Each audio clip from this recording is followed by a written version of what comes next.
Okay, all right, let's go ahead and get started. Okay, so we're going to continue talking about the topic of neural networks. Last time we introduced a new framework for thinking about neural network interactions for using a rate model to describe the interactions of neurons and develop a mathematical framework for how to combine collections of neurons to study their behavior. So last time we introduced the notion of a perceptron as a way of building a neural network that can classify its inputs.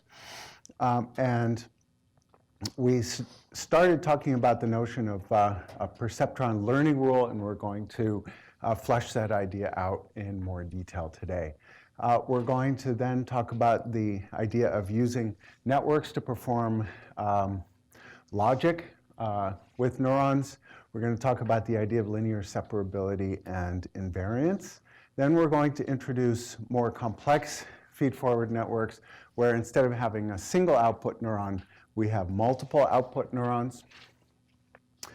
Then we're going to turn to a more fully developed view of the math that we use to describe neural networks, and matrix operations become extremely important in neural network theory. And then finally, we're going to turn to some of the kinds of transformations that are performed by matrix multiplication and by the kinds of by feed-forward neural networks. Okay, so we've been considering a kind of neural network called a rate model that uses firing rates rather than spike trains. So we introduced the idea that we have an output neuron with firing rate v that receives input from an input neuron that has firing rate u. The input neuron synapses onto the output neuron with a synapse of weight w. And we described how we can think of the input neuron producing a synaptic input into the output neuron that has a magnitude of the firing rate times the strength of the synaptic connection. So the input to the output neuron here is W times U. And then we talked about how we can convert that input current, let's say, into our output neuron into a firing rate of the output neuron through some function f, which is what's called the Fi curve of the neuron that relates the input to the firing rate of the neuron. And we talked about several different kinds of Fi, firing rate versus input functions that can be useful. We then extended our network from a single input neuron synapsing onto a single output neuron by having multiple input neurons. Again, the output neuron has a firing rate, and our input neurons have a vector of firing rates now, U1, U2, U3, U4, and so on, that we can combine together into a vector U. Each one of those input neurons has a synaptic strength W onto our output neuron, so we have a vector of synaptic strengths. And now we can write down the input current to our output neuron as a sum of the contributions from each of those input neurons. So W1, U1, W plus W2, U2 plus W3, U3, and so on. Okay, so we can now write the input current to our output neuron as a sum of contributions that we can then write as a dot product, W dot U. Okay, any questions about that? Okay, so, all right, and so in general, we have the firing rate of our output neuron is just this Fi function, this input-output function of our output neuron acting on the total input, which is W dot U. Okay, and then we talked about different kinds of functions that are useful computationally for this function f. So, you know, in the context of the integrate and fire neuron, we talked about Fi curves that are 0 below some threshold and then are linear above that threshold current. We talked last time about a binary threshold neuron that has 0 firing rate below some threshold and then steps up abruptly to a constant output firing rate 1. And then we also introduced last time the notion of a linear neuron whose firing rate is just proportional to the input current and has positive and negative firing rates. And we talked about the idea that although it's biophysically implausible to have neurons that have negative firing rates, that this is a particularly useful simplification of neurons because we can just use linear algebra to describe the properties of networks of linear neurons, and we can do some really interesting things with those, with that kind of mathematical simplification. We're going to get to some of that today, and that allows you to really build an intuition for what neural networks can do. Okay, so let's come back to what perceptron is and introduce this perceptron learning rule. So we talked about the idea that a perceptron carries out a classification of its inputs that represent different features. So we talked about classifying animals into dogs and non-dogs based on two features of animals. We talked about the fact that that you can't make that classification between dogs and non-dogs just on the basis of one of those features, because these two categories overlap in this feature and in this feature. And so in order to properly separate those categories, you need a decision boundary that's actually a combination of those two features. And we talked about how you can implement that using a simple network called a perceptron that has an output neuron and two input neurons. Each one of those input neurons represents the magnitude of those two different features for each object that you're trying to classify. Okay? So U1 here and U2 are the dimensions on which we're performing this classification. Okay, and so we talked about the fact that that decision boundary between those two classifications is determined by this weight matrix W. And then we used a binary threshold neuron for making the actual decision. Binary threshold neurons are great for making decisions because unlike a linear neuron, so a linear neuron just responds more if its input is larger and it responds less if its input is smaller. Binary threshold neurons have a very clear threshold below which the neuron doesn't spike and above which the neuron does spike. So in this case, this network, this output neuron here will have a firing rate of 1 for any input that's on this side of the decision boundary, and it will have a firing rate of 0 for any input that's on this side of the decision boundary. Okay? All right, so we talked about how we can, in 2 dimensions, just write down a decision boundary that will separate, let's say, green objects from red objects. Okay, so you can see that if you sat down and you looked at this drawing of green dots and red dots, that it would be very simple to just look at that picture and see that if you put a decision boundary right there, that you would be able to separate the green dots from the red dots. How would you actually calculate the weight vector that corresponds to in a perceptron? Well, it's very simple. You can just look at where that decision boundary crosses the axes.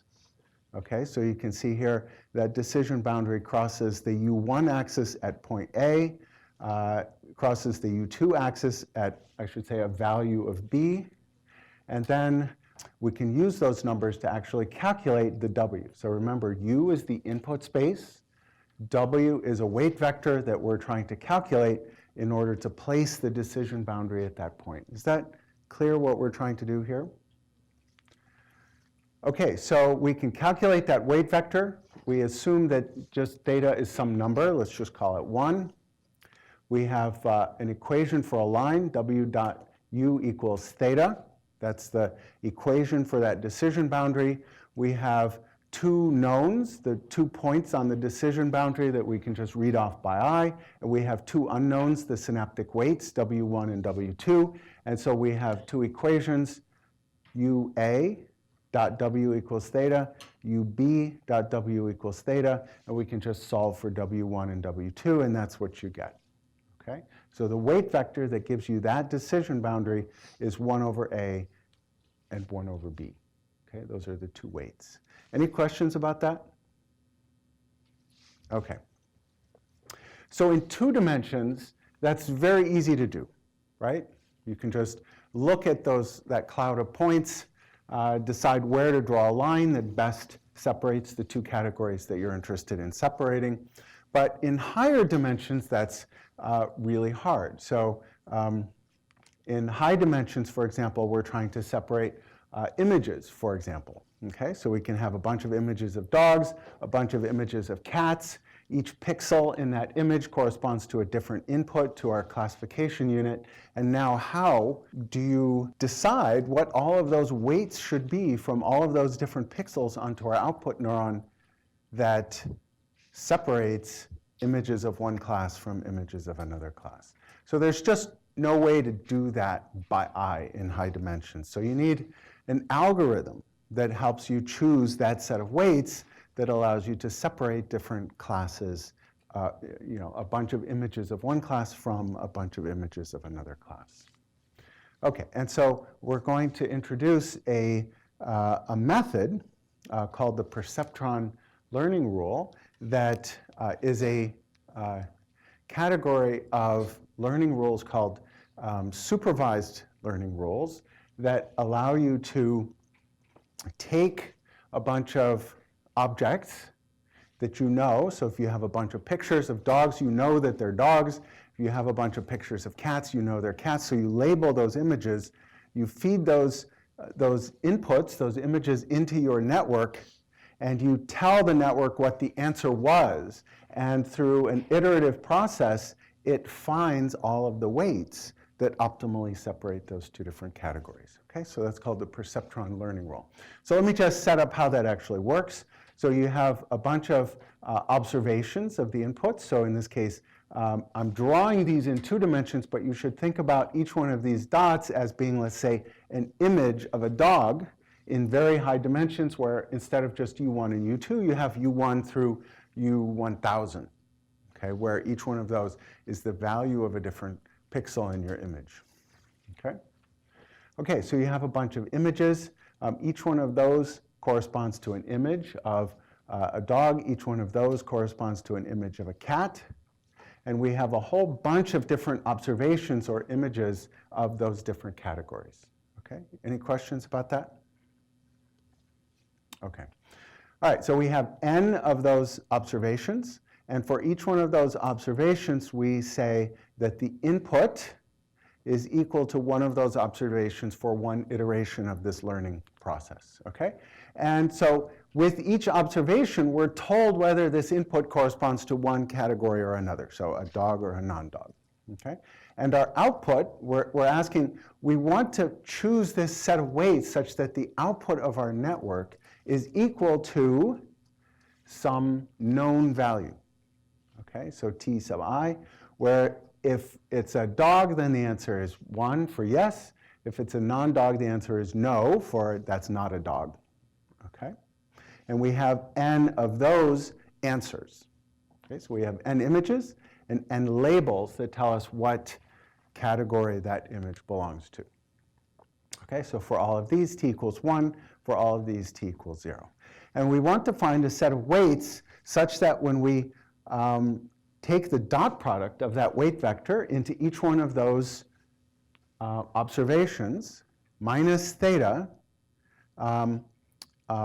that we get an answer that is equal to t for each observation. Okay, does that make sense? Okay, so how do we do that? All right, so for each observation, we have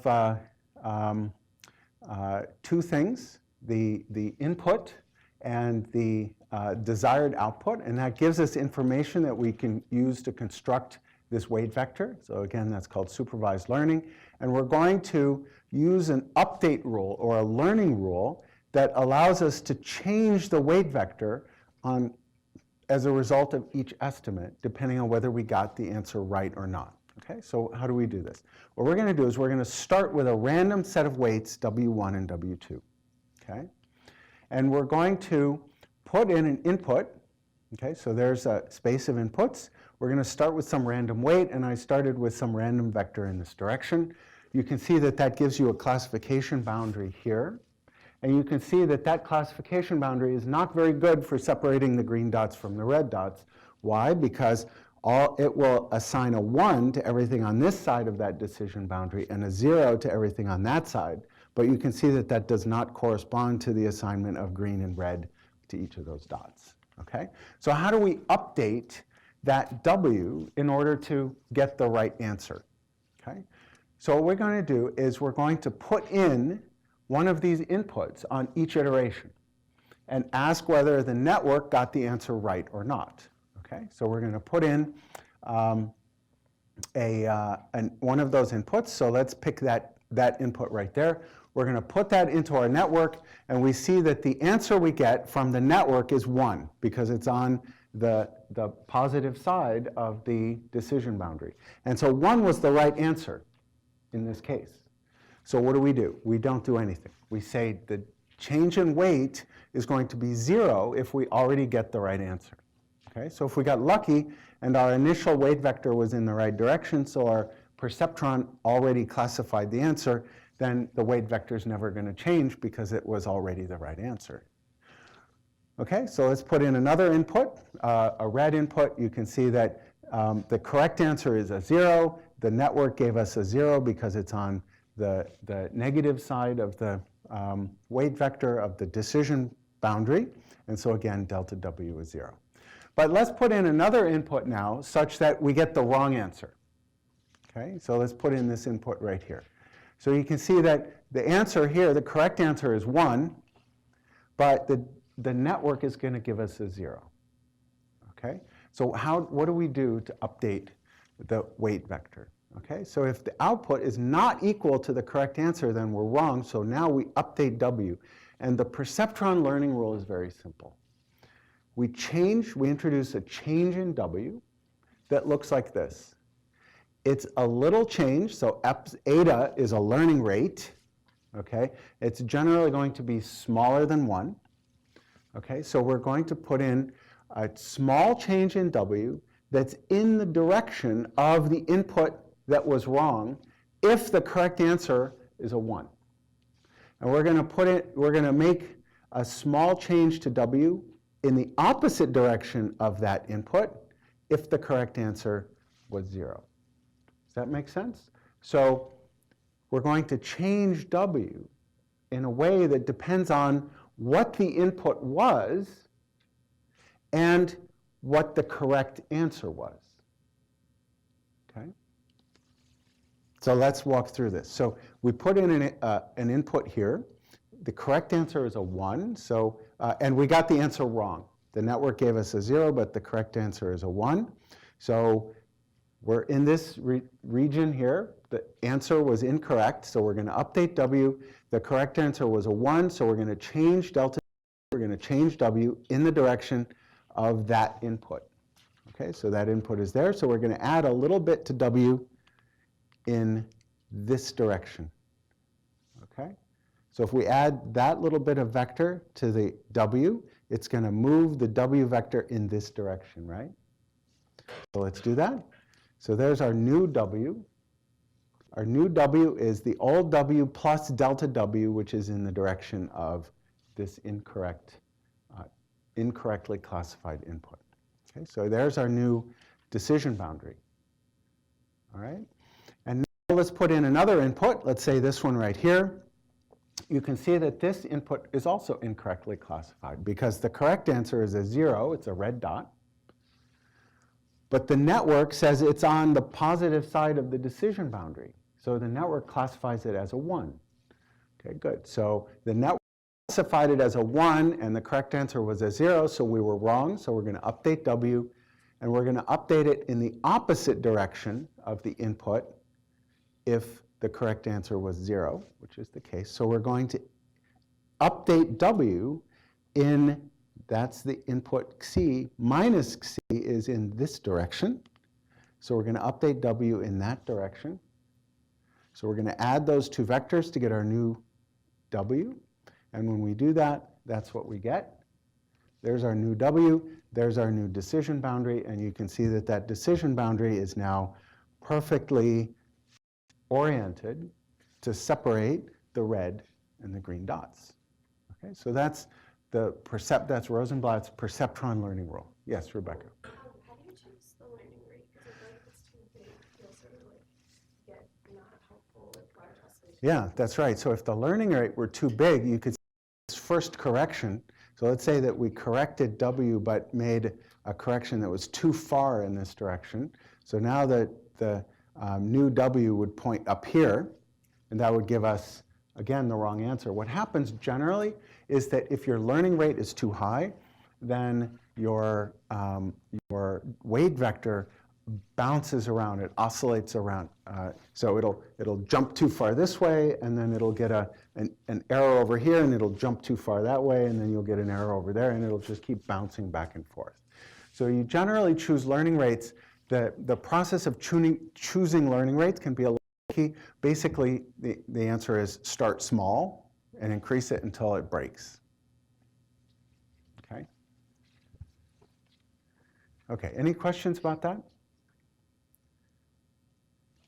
So you can see it's a very simple algorithm that is a way of changing W that is guaranteed to converge toward the best answer in separating these two classes of inputs. Okay? All right. All right, so let's go a little bit further into single layer binary networks and see what they can do. So these kinds of networks are very good for actually implementing logic operations. So you can see that, let's say that we have a perceptron that looks like this. Let's give it a threshold of 0.5 and give it a weight vector that's 1 and 1. Okay? So you can see that this perceptron gives an answer of 0. The output neuron has 0 firing rate for an input that's 0. Okay? But any input that's side of the decision boundary produces an output firing rate of 1. What that means is that if the input A, or U1, is a 1, 0, then the output neuron will fire. If the input is 0, 1, the output neuron will fire. And if the input is 1, 1, the output neuron will fire. So basically, any input above some threshold will make the output neuron fire. So this perceptron implements an OR gate. If it's input A or input B, the output neuron spikes, as long as those inputs are above some threshold value. So that's very much like a logical OR gate. Okay? Now let's see if we can implement an AND gate. So it turns out that implementing an AND gate is almost exactly like an OR gate. We just need, what would we change about this network to implement an AND gate? What's that? A larger theta. Yeah, a larger theta. So all we have to do is move this line up to here. And now one of those inputs is not enough to make the output neuron fire. The other input is not enough to make the output neuron fire, only when you have both. Okay? So that implements an AND gate. We just increase the threshold a little bit. Okay? Does that make sense? So we just increase the threshold here to 1.5. And now when either input is on at a value of 1, that's not enough to make the output neuron fire. If this input's on, it's not enough. If that input is on, it's not enough. Only when both inputs are on do you get enough input to this output neuron to make it have a non-zero fire rate, to get it above threshold. Okay? Now, there's another very common logic operation that cannot be solved by a simple perceptron. Okay? And that's called an Exclusiveor. Okay? Where this neuron, this network, we want it to fire only if input A is on or input B is on, but not both. Okay, now why is it that can't be solved by the kind of perceptron that we've been describing. Anybody have some intuition about that?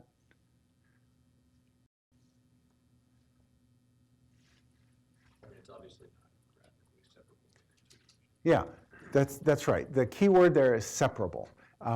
If you look at this set of dots, there's no single line, there's no single boundary that separates all the red dots from all the green dots.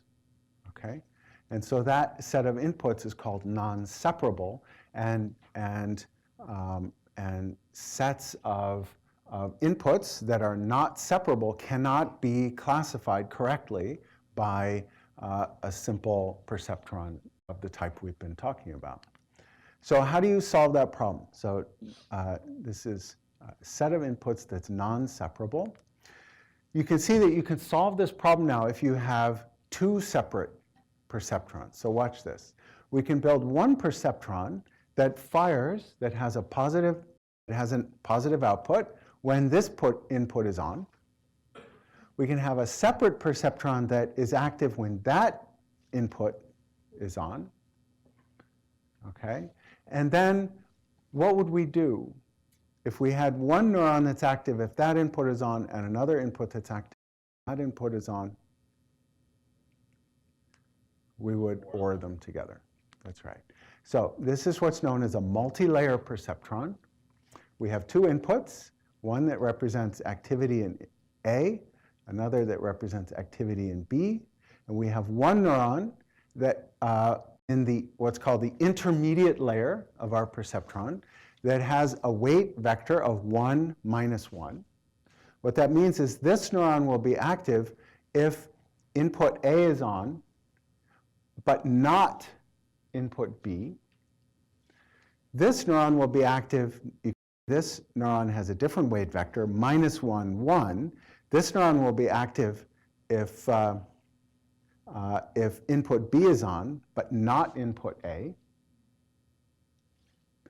And the output neuron implements an OR operation that will be active when this intermediate neuron is on or that intermediate neuron is on.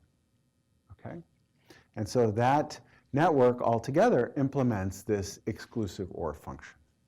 Does that make sense? Any questions about that? Okay. So this problem of separability is extremely important in classifying inputs in general. So if you think about classifying an image, okay, like a number or a letter, you can see that in high-dimensional space, images that are all threes, let's say, are all very similar to each other, but they're actually not separable in this linear space. And that's because in the high-dimensional space, they exist on some what's called a manifold in this high-dimensional space. Okay? They're like all lined up on some sheet. Okay? So this is an example of rotations. All right? And you can see that all these different threes kind of sit along a manifold in this high-dimensional space that are separate from all the other numbers. Okay? So all those numbers exist on what's called an invariant transformation. Okay? And now how would we separate those images of threes from all the other numbers or letters? How would we do that? Well, we could imagine building a multi-layer perceptron that, so here I'm showing that there's no single line that separates the threes on this manifold from all the other digits over here. We can solve that problem by implementing a multi-layer perceptron where one of those perceptrons detects these objects, another perceptron detects these objects, and then we can OR those all together. Okay? So that's a kind of network that can now detect all of these threes, separate them from non-threes. Okay, does that make sense?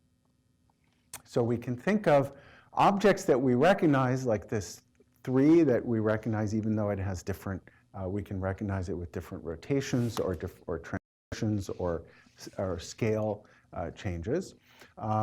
You can also think of the problem of separating images from dogs and cats as also solving this problem, that the space of dogs somehow, of dog images, somehow lives on a manifold in the high space of inputs that we can distinguish from the set of images of cats that's some other manifold in this high dimensional space. So it turns out that you need more than just a single layer perceptron. You need more than just a 2-layer perceptron. In general, the kinds of networks that are good for separating different kinds of images, like dogs and cats and cars and houses and faces, look more like this. Okay, so this is work from Jim DiCarlo's lab, where they found evidence that networks in the brain that do image classification, for example, in the visual pathway, look a lot like very deep neural networks where you have the retina on the left side here sending inputs to another layer in the thalamus, sending inputs to V1, to V2, to V4, and so on up to IT, okay? And that we can think of this as being essentially many stacked layers of perceptrons that sort of unravel these manifolds in this high dimensional space to allow neurons here at the very end to separate dogs from cats, from buildings, from faces, okay? And there are learning rules that can be used to train networks like this by putting in a bunch of different images of people and all other different categories that you might want to separate. And then each one of those images has a label, just like our perceptron learning rule. And we can use the image and the correct label, face or dog, and train that network by processing that information into these intermediate layers to train that network to properly classify those different stimuli. Okay? This is basically the kind of technology that's currently being used to train, this being used in AI, it's being used to train driverless cars, all kinds of technological advances are based on this kind of technology here. Okay, any questions about that? Aditya? So like in actual neurons, I assume it's like not linear, right? Yes. So, like, these are all nonlinear neurons. They're not, they're more like these binary threshold units than they are like linear neurons. That's right. But then like, do you think there's like, because right now, like I imagine that like models we make have like way more perceptron units. Yes. We like use like our simplified. Mm-hmm. But then our brain is somehow doing this at like a much faster level, or like way faster, right? So you think if we we examine what functions neurons might be using more carefully, that would like let us reduce the number of units needed? Because like right now, for example, for a manifold, you have to do like a bunch of lines, but maybe like in the brain there's some other function it's using which is like smoother. Yeah. So, okay, so let me just make sure I understand. You're not talking about the Fi curve of the neurons, is that correct? You're talking about the way that you figure out these weights. Is that what you're asking about? No, I'm asking if like we use a more accurate Fi curve, we'll need less. Yeah. So, okay, so that's a good question. I don't actually know the answer to the question of how the specific choice of Fi curve affects the performance of this. The big problem that people are trying to figure out in terms of how these are trained is the challenge that in order to train these networks, you actually need thousands and thousands, maybe millions of examples of different objects here and the answer here. Okay, so you have to put in many thousands of example images and the answer in order to train these networks, okay? And that's not the way people actually learn. We don't walk around the world when we're 1 year old and our mother saying dog, cat, person, house. You know, it would, in order to give a person as many labeled examples as you need to give these networks, you would just be doing nothing but, you know, your parents would be pointing things out to you and telling you, you know, one-word answers of what those are. Instead, what happens is we just observe the world and figure out kind of categories based on other sorts of learning rules that are unsupervised. We figure out, oh, that's a kind of thing, and then mom says that's a dog, and then we know that that category is a dog. And we sometimes make mistakes, right? Like a kid might look at a, you know, a bear and say dog, and then, you know, dad says, no, no, no, that's not a dog, son. That's and so we learn to, so the learning by which people train their networks to do classification of inputs is quite different from the way these deep neural networks work, and that's a very important and active area of research. Okay. Yes? Is the fact that you can use unsupervised learning as well why you could train a computer to like recognize an image of like a turtle as a gun, but humans can't do that? Like, by Recognize a turtle manipulating if pixels. what? Well, like I saw this thing where it was like at MIT, they used an AI. They manipulated pixels and images and convinced the computer that it was something that it was not actually. I see. So like Yeah. you would see a picture of a turtle, but the computer would get that picture and say it was like a machine gun. Just by manipulating a few pixels and kind of Yeah, screwing with so its mind, and there's yeah. a difference between like different people, you can't trick them like Yeah. that. Well, people can be tricked by different things. So, but the answer is yes. It's related to that. The problem is we don't. After you do this training, we actually don't really understand what's going on in the guts of this network. It's very hard to look at the inside of this network after it's trained and understand what it's doing. Okay, and so we don't know the answer of why it is that you can fool one of these networks by changing a few pixels. Something goes wrong in here and we don't know what it is. It may very well have to do with the way it's trained rather than building categories in an unsupervised way, which could be much more generalizable. So, good question. I don't really know the answer. Yes? Sorry, can you explain what you mean with the neural net, like needs an answer? Yep. It's not categorized and then tell it these are dogs. Yeah, so no, in order to train one of these networks, you have to give it a data set, a labeled data set. So a set of images that already has the answer that was labeled by a person.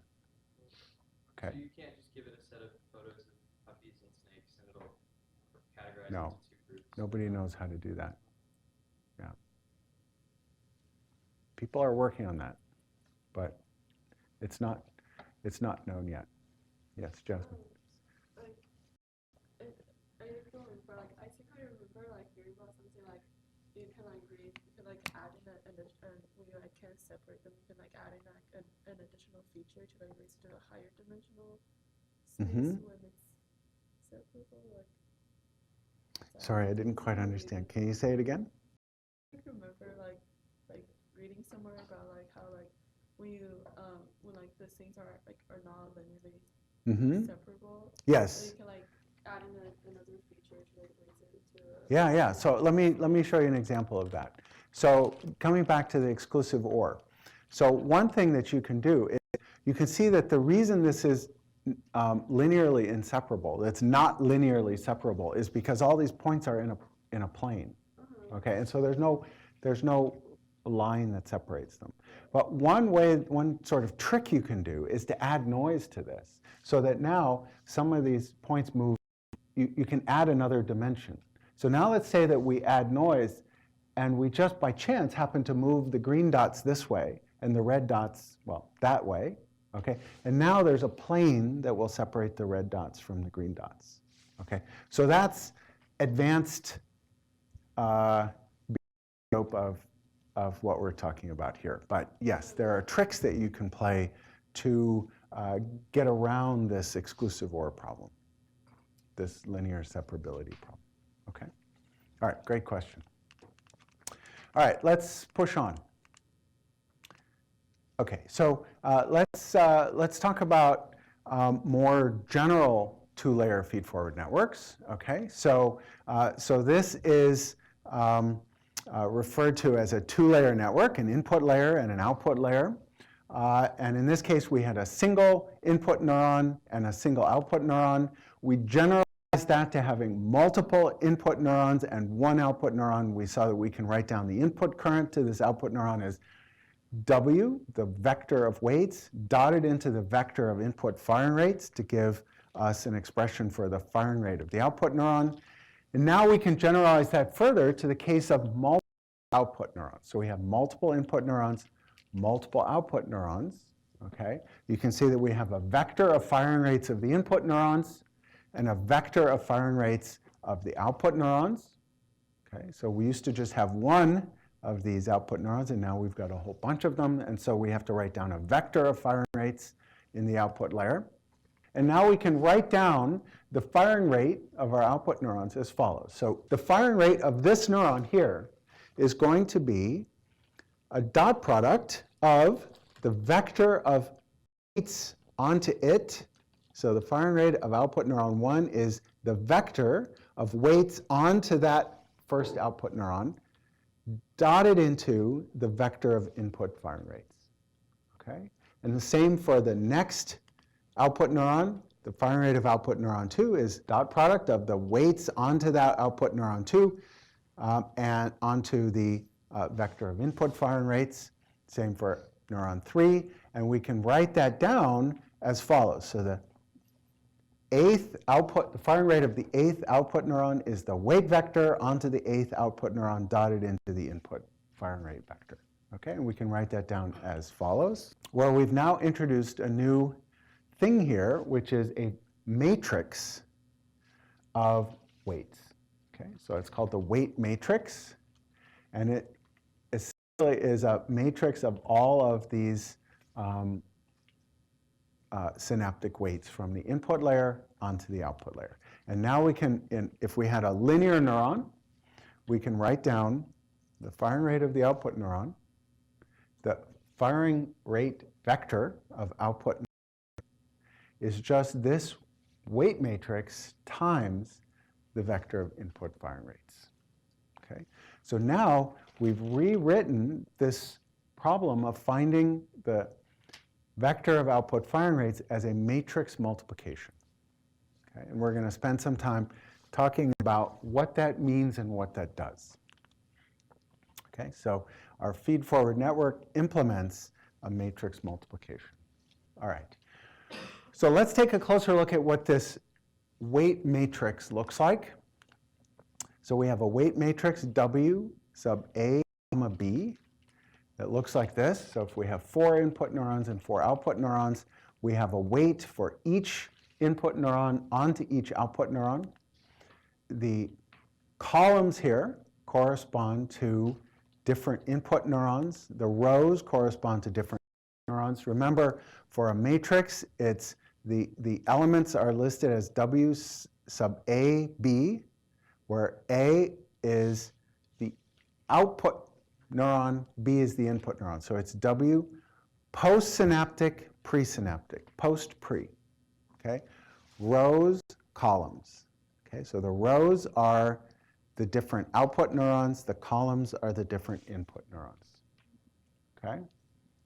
So it can be a little tricky to remember. I just remember that it's rows, a matrix is labeled by rows and columns, and weight matrices are postsynaptic, presynaptic, post-pre. Okay? JJ. Is this a common practice in literature? I think that's standard. I'm pretty sure that's very standard. If you find any, let me know. Okay, we can think of each row of this matrix as being the vector of weights onto one output neuron. Okay? That row is a vector of weights onto that output neuron. That row that output neuron, that row, that output neuron. Does that make sense? Okay. All right, so let's flesh out this matrix multiplication. The vector of output firing rates, we're going to write it as a column vector where the first number is this firing rate, that number is that firing rate, that number represents that firing rate, okay? That's equal to this weight matrix times the vector of input firing rates, again, written as a column vector, okay?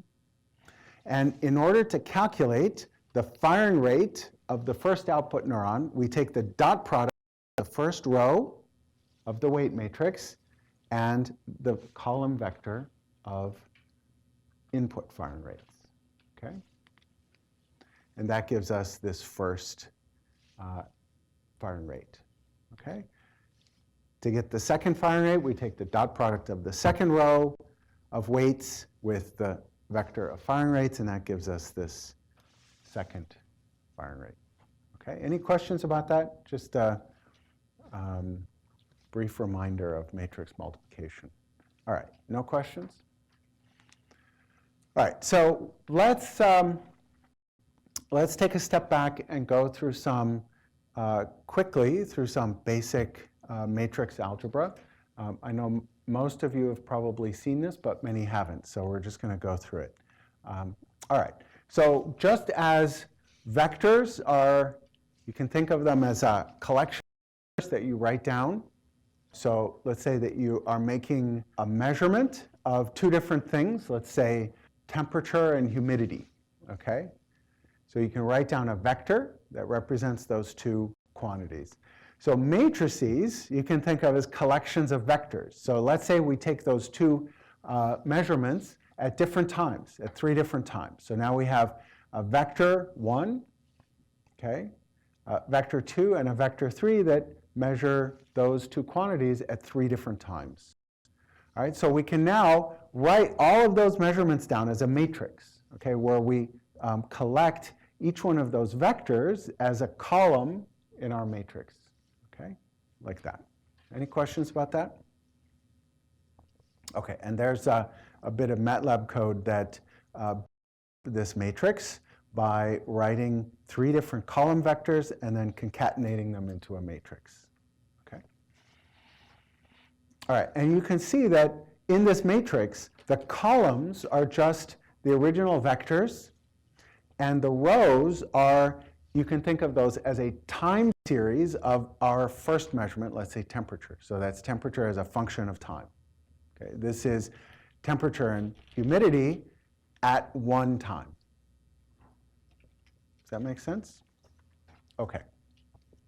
All right, so again, we can write down this matrix.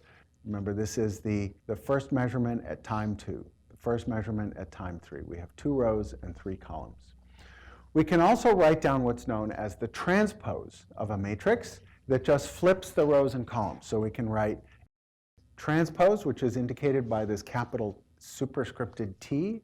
And here we're just flipping the rows and columns, so the first row of this matrix becomes the first column of the transposed matrix. Okay, so we have 3 rows and 2 columns. A symmetric matrix, I'm just defining some terms now. A symmetric matrix is a matrix where the off-diagonal elements, so let me just define, that's the diagonal, the matrix diagonal, and the symmetric matrix has the property that the off-diagonal elements are 0, okay? And a symmetric matrix has the property that the transpose of that matrix is equal to the matrix, okay? That is only possible, of course, if the matrix has the same number of rows and columns, if it's what's called a square matrix. Okay? Let me just remind you in general about matrix multiplication. We can write down the product of 2 matrices, and we do that multiplication by taking the dot product of each row in the first matrix with each column in the second matrix. Okay, so here's the product of matrix A and matrix B. So there's the product.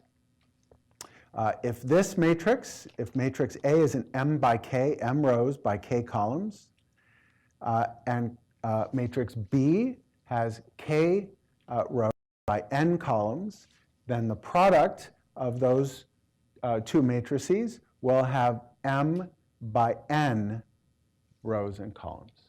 Okay, and you can see that in order for matrix multiplication to work, the number of columns of the first matrix equal the number of rows in the second matrix. You can see that this k has to be the same for both matrices. Does that make sense? Okay. So again, in order to compute this element right here, we take the dot product of the first row of A and the first column of B. That's just 1 times 4 is 4, plus -2 times 7 is -14, plus 0 times -1 is 0. Add those up and you get -10. Okay, so to get this number, you multiply this row, dot product this row with this column, and so on. All right? Okay. Notice A times B is not equal to B times A. In fact, in cases of rectangular matrices, matrices that aren't square, you can't even do this, often do this multiplication in a different order. Okay, it mathematically doesn't make sense. All right, so let's say that we have a matrix of vectors, and we want to take the dot product of each one of those vectors x, okay, with some other vector v.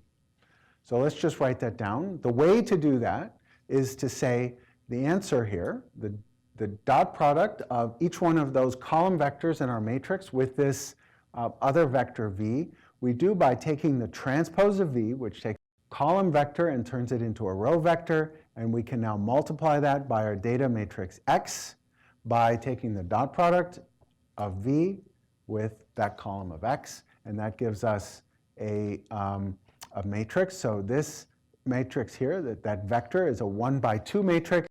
This is a 2 by 3 matrix. The product of those is a 1 by 3 matrix. Okay? Any questions about that? Okay. We can do this a different way. Notice that the result of this multiplication here is a row vector y. We can do this a different way. We can take the dot product. We can also compute this as y equals x transpose v. So here we've taken the transpose of the data matrix times this column vector v, and again, we take dot product of this with this with this, and that with that, and now we get a column vector that has the same entries that we had over here. Okay? All right, so I'm just showing you different ways that you can manipulate a vector and a matrix to compute the dot product of elements of vectors within a data matrix and other vectors that you're interested in. Okay? All right, identity matrix. So when you're multiplying numbers together, the number 1 has the special property that you can multiply any real number by a 1 and get the same number back. Okay? You have the same kind of element in matrices. So is there a matrix that when multiplied by A gives A? And the answer is yes. It's called the identity matrix. So it's given by the symbol I usually. A times I equals A. What does that matrix look like? It's, again, the identity matrix looks like this. It's a square matrix that has 1s along the diagonal and 0 everywhere else. Okay? So you can see here that if you take an arbitrary vector x, multiply it by the identity matrix, and you can see that this product is x1, x2 times, dotted into 1, 0, which gives you x1. x1, x2 dotted into 0, 1 gives you x2. And so the answer looks like that, which is just x. Okay? So the identity matrix times an arbitrary vector x gives you x back. Another very useful application of linear algebra tools is to solve systems of equations. So let me show you what that looks like. So let's say we want to solve a simple equation, ax equals c. So in this case, how do you solve for x? Well, you're just going to divide both sides by a, right? So if you divide both sides by a, you get that x equals 1 over A times C. So it turns out that there's a matrix equivalent of that that allows you to solve systems of equations. So if you have an equation, a pair of equations, x minus 2y equals 3 and 3x plus y equals 5, you can write this down as a matrix equation where you have a matrix 1, minus 2, 3, 1, which correspond to the coefficients of x and y in these equations, times a vector, xy, is equal to 3, 5, another vector 3, 5. Okay? So you can write this down as ax equals c. That's kind of nice, where this matrix A is given by these coefficients, and this vector c is given by these terms on this side of the equation, on the right side of the equation. Okay? Now, how do we solve this? Well, can we just divide both sides of that matrix equation, that vector equation, by A? So division is not really defined for matrices, but we can use another trick. We can multiply both sides of this equation by something that makes the A go away. Okay? And so that magical thing is called the inverse of A. So we take the inverse of matrix A, denoted by A with this superscript minus. That's the standard notation for identifying the inverse. It has the property that A inverse times A equals the identity matrix. Okay, so you can sort of think about this as A equals inverse the identity matrix over A. Anyway, don't really think of it like that. Okay, so to solve this system of equations, AX equals C, we multiply both sides by that A inverse matrix. Okay, and so that looks like this. A inverse A times X equals A inverse C. A inverse A is just what? The identity matrix times X equals A inverse C. And we just saw before that identity matrix times X is just X. All right, so there's the solution to this system of equations. Okay. All right, any questions about that? Okay. So how do you find the inverse of a matrix? What is this A inverse? How do you get it in real life? So in real life, what you usually do is you would just use the matrix inverse function in MATLAB, because for any matrices other than a 2 by 2, it's really annoying to get a matrix inverse. But for a 2 by 2 matrix, it's actually pretty easy. You can almost just get the answer by looking at the matrix and writing down the inverse. It looks like this. The inverse of a 2 by 2 square matrix is just given by a slight reordering of the coefficients of the entries of that matrix divided by what's called the determinant of A. Okay, so what you do is you flip, in a 2 by 2 matrix, you flip the A and the D, okay, and then you multiply the diagonal elements by -1. Okay? Now, what is this determinant? Determinant is given by A times D minus B times C. Okay? And you can prove that that actually is the inverse, because if we take this and multiply it by A, what you find when you multiply that out is that that's just equal to the identity matrix. Okay, so matrix has an inverse if and only if the determinant is not equal to 0. If the determinant is equal to 0, you can see that this thing blows up and there's no inverse. Okay, we're going to spend a little bit of time later talking about what that means when a matrix has an inverse and what the determinant actually corresponds to in a matrix multiplication context. If the determinant is equal to 0, we say that that matrix is singular. And in that case, you can't actually find an inverse, and you can't solve this equation right here, okay, this system of equations. Okay. All right, so let's actually go through this example. So here's our equation, AX equals C. We're going to use this same matrix we had before and this same C. The determinant is just the product of those minus the product of those, so 1 minus -6, so it's the determinant is 7, so there is an inverse of this matrix. And we can just write that down as follows. Again, we flipped those two and multiplied those by -1. So we can solve for x just by taking that inverse times c, A inverse times c. And if you multiply that out, you see that there's the inverse. It's just a vector. Okay? That's it. Okay? That's how you solve a system of equations. All right? Any questions about that? So this, this process of solving systems of equations and using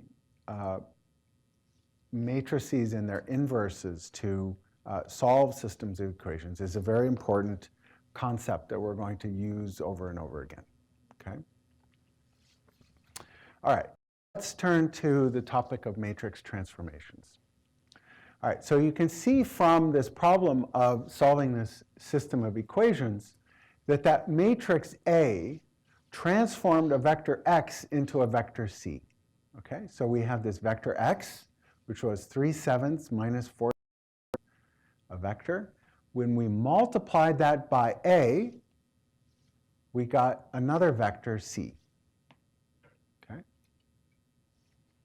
and the vector A inverse transforms this vector c back into vector x, right? So we can take that vector c, multiply it by A inverse, and get back to x. Does that make sense? So in general, a matrix A maps a set of vectors in this space. So if you have a 2 by 2 vector, it maps a set of vectors in R2, okay, onto a different set of vectors in R2. Okay, so you can take any vector here, some vector from the origin into here, multiply that vector by A, and it gives you a vector. Okay? And if you multiply that other vector by A inverse, you go back to the original vector. Okay? So this vector A implements some kind of transformation on this space of real numbers into a different space of real numbers. Okay? And you can only do this inverse if the determinant of A is not equal to 0. All right? Okay, so I just want to show you what different kinds of matrix transformations look like. Okay? So let's start with the simplest matrix transformation, the identity matrix. So if we take a vector x, multiply it by the identity matrix, you get another vector y, which is equal to x. So what we're going to do is we're going to kind of riff theme here, and we're going to take slight perturbations of the identity matrix and see what that new matrix does to a set of input vectors. Okay, so let me show you how we're going to do that. We're going to take the identity matrix 1, 0, 0, 1, and we're going to add a little perturbation to the diagonal elements. Okay? And we're going to see what that does to a set of input vectors. Okay? So let me show you what we're doing here. We have each one of these red dots. So what I did was I generated a bunch of random numbers, okay, in space. So this is a 2D space, and I just randomly selected a bunch of numbers, a bunch of points on that plane. And each one of those is an input vector x. And then I multiplied that vector times this slightly perturbed identity matrix. Okay? And then I get a bunch of output vectors y. Input vectors x are the red dots. The output vectors y are the other end of this blue line. Does that make sense? So for every vector x, multiplying it by this matrix gives me another vector that's over here. Okay? Does that make sense? So you can now see, that what this matrix does is it takes this space of this cloud of points and stretches them equally in all directions. So it takes any vector and just makes it longer. it stretches it out. No matter which direction it's pointing, it just makes that vector slightly longer. Okay, and here's the little bit of code that I used to generate those vectors. Okay, so let's take another example. Let's say that we take the identity matrix and we just add a little perturbation to one element of the identity matrix, okay? So what does that do?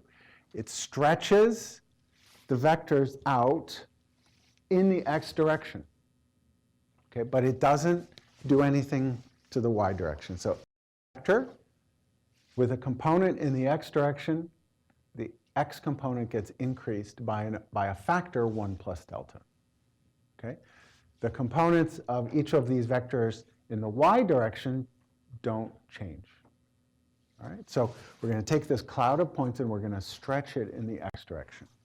All right, what about this matrix here? What's that going to do? Good, it's going to stretch it out in the y direction. Good. Okay, so that's kind of cute.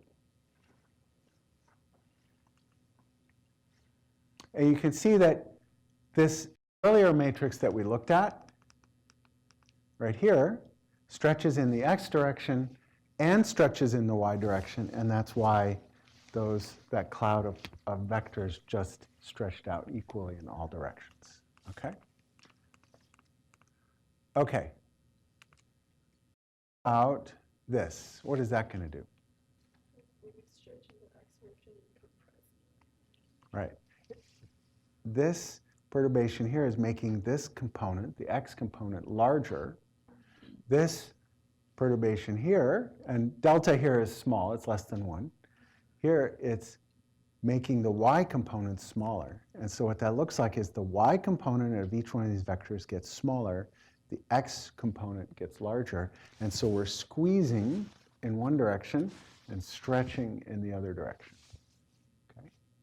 Imagine we took a block of sponge and we grabbed it and stretched it out, and it gets skinny in this direction and stretches out in that direction. Okay? All right, that's kind of cool. What is this going to do?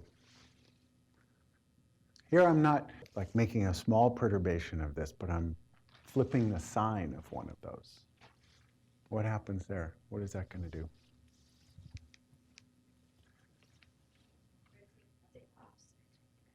Good. What do we call that?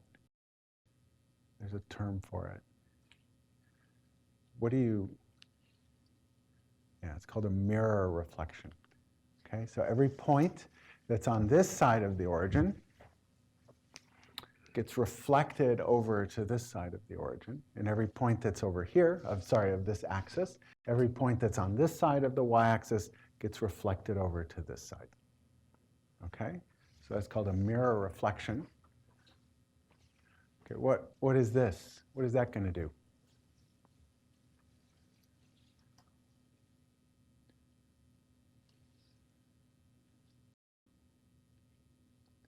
Habiba?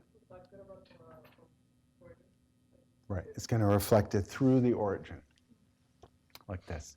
So every point that's over here on one side of the origin is going to reflect through to the other side. Okay, that's pretty neat. Inversion. Okay. Okay, so we have symmetric perturbations in the x and y components of the identity matrix. We have a stretch transformation that stretches along one axis but not the other. Stretch around the other axis, the y-axis, but not the x-axis. Stretch along x and compression along y. Mirror reflection through the y-axis. Inversion through the origin. These are all examples of diagonal matrices. Okay, so the only thing we've done so far, we've gotten all these really cool transformations, but the only thing we've done so far are change these two diagonal elements.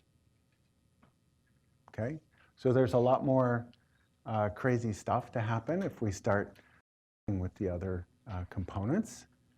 Oh, and I should mention that we can invert any one of these transformations that we just did by by finding the inverse of this matrix. The inverse of a diagonal matrix is very simple to calculate. It's just 1 over those diagonal elements. Okay. All right, how about this? What is that going to do? Anybody?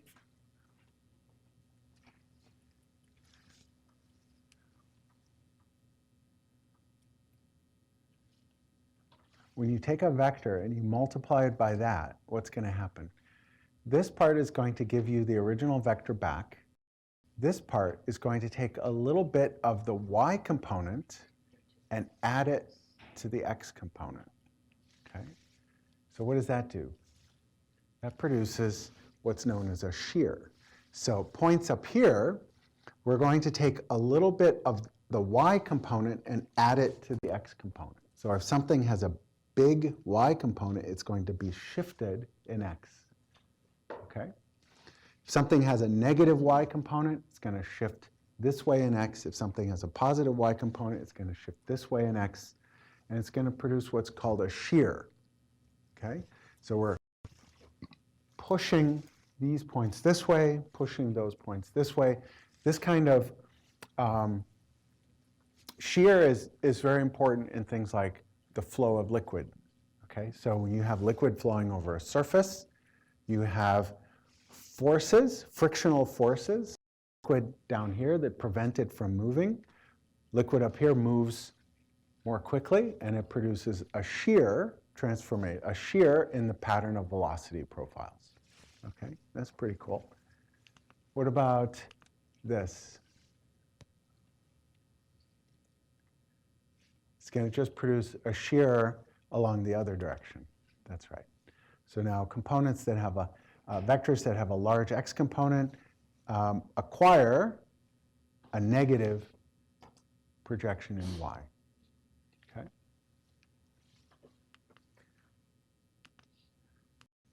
Okay, what does this look like? This is pretty cool.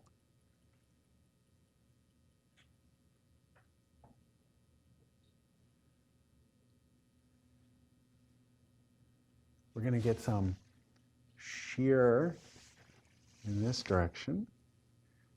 Get some shear in this direction. What's it going to do?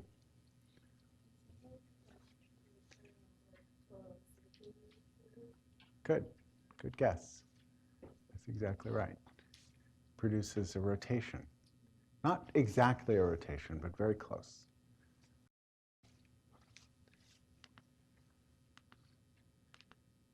So that's how you actually produce a rotation. Okay, so notice for small angles, theta, these are close to 1, so it's close to an identity matrix. These are close to 0, but this is negative and this is positive, okay? So, or the other way around. So if we have diagonals close to 1 and the off diagonals, one positive and one negative, then that produces a rotation, okay? That formally is a rotation matrix, yes? On the previous slide, is there shows to represent the delta on the x-axis is negative? No, it goes either way. So if you have a rotation angle that's positive, then this is negative and this is positive. If your rotation angle is the other sign, then this is positive and this is negative. Okay? So, so for example, if we want to produce a 45-degree rotation, then we have 1, 1, minus 1, 1. And of course, all those things have a square root of 2, 1 over square root of 2 in them. Okay? And so that looks like this. So if you have, let's say, theta equals 10 degrees, we can produce a 10-degree rotation of all vectors.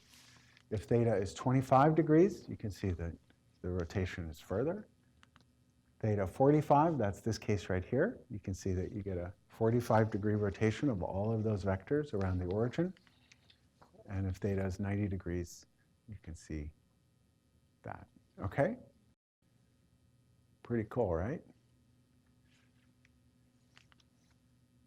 Okay, what is the inverse of this rotation matrix? So if we have a rotation, oh, and I just want to point out one more thing.